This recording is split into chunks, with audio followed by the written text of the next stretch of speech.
I create a 7'3" center build that can literally do everything in 2K24. It's kind of broken and very, very fun. Alright, starting the top position, you literally have to go center, else you will not be able to go 7'3" for the height, which is the tallest height in this game. Now for the wingspan, we're gonna leave this at 7'8". This gives you a very good balance of basically everything in this game. It gives you so many key attributes and so many key badges. So go with the 78. And then for the weight, go down to 248 pounds, and also please subscribe to the channel. Surprisingly, one of the most important attributes on this build is going to be the post control, which we're gonna put up to an 85. This will let you post score and also give you unpluckable. And then for the mid range, you're gonna want this at an 84. This is gonna give you gold catch and shoot, gold post fade phenom, and gold mini magician, which is 3 very important badges. I don't think I need to do anything to prove to you guys that these post fades are absolutely toxic on this build. A lot of the shooting badges you get from the midi will also help when it comes to 3-pointers. But on this build, you are gonna want a 78 3-point rating, so that way you can space the floor. So many people, especially when they're playing on taller builds, as soon as they see 7'3", they just sit in the paint, and you cannot do this against this build. Because when it comes to greening on this build, it is so easy, especially when it's just a standstill shot. Also, if you guys need my jump shot that I'm using on this build to green absolutely everything, I'll be giving it to you guys in a second. To be honest, on this build, I really did not think I was gonna be shooting that much, especially not that many threes. I thought I was gonna be mostly working in the mid-range. And against most of these players, especially like these smaller guys, I definitely could have just gone in the mid-range, hit him with a post hop shot, or hit him with a post fade and greened it every single time. But that would have just been way too easy, and I decided to work on the perimeter like I'm a point guard or something. And you guys see, I'm literally cooking these people, and a lot of these people do have perimeter defense. I made this build originally just to be a fun build. I did not expect it to be good whatsoever. But since you can space the floor on this build and you can cook people on the perimeter, and as you guys are gonna see once I show you guys the finishing, the smaller builds won't be able to keep up with you either down low.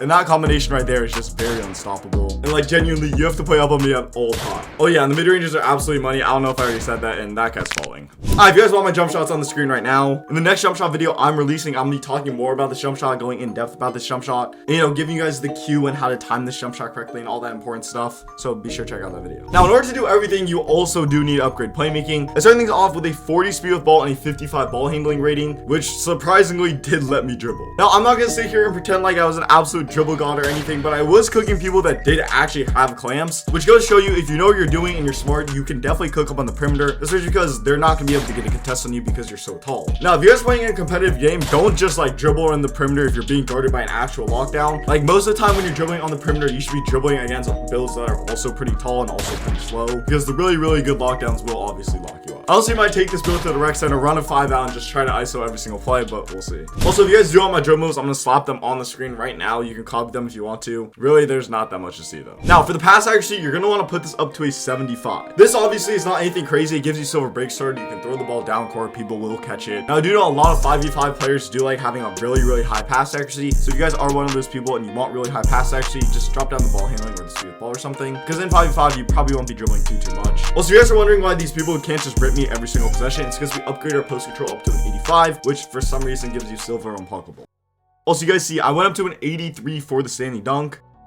And when I made this build, all I really wanted was fast switch. That way I could go with like quick close shots and quick standing dunks and stuff that weren't going to get blocked. If the person guarding you is not at least 6'10", you just do a drop step, wait a second, and then hold square and you'll do a contact dunk. Crazy with an 83 standing dunk. Absolutely just bully people down low because you're so big and so strong. Now earlier you guys saw I was kind of ISOing on this build. So in order to ISO, we definitely do need some driving dunk. Or else when we go to the basket, we'll just be doing a layup or something. And that's going to get blocked pretty often. The driving dunks on this build are still pretty quick. You get them consistently and that's really all that matters. Now the fact that this build is absolutely insane on offense and the defense is still this good is kind of crazy. You see, we're starting these off with a 92 block rating and a 77 interior defense, which is going to give us gold anchor. And I think it's kind of a given if you're a 7'3" build with gold anchor, you're going to be swatting absolutely everything. Like even if I went up to Hall of Fame anchor, I don't even think I would get any more blocks because I feel like I'm blocking absolutely everything. Genuinely, you get so many blocks on this build. Like sometimes I'll press triangle and get a block when I'm not even trying to get a block. I'm just trying to contest it. Now on this build, you're still going to be a crazy rebounder with a 93 defense rebound, which is going to give you Hall of Fame box out beast and gold rebound chaser. I don't think I need to show you guys any clips. You're gonna get every single rebound. And then to wrap this build up, we're gonna put our perimeter defense up to a 60, and then we're just gonna max out the steal rating. Obviously, the perimeter defense on this build is not gonna be that good. You definitely can still get passing and steals because you're so big, and also bump steals too, apparently. Now, taking a look at the physicals, obviously, your 7'3" build, you're gonna be kind of slow. You do still get a 90 strength, which is obviously very important. 65 vertical, and then 92 stamina. As you can see, it comes out to be a glass cleaning spot up threat with shades of Wemby, which is kind of cool.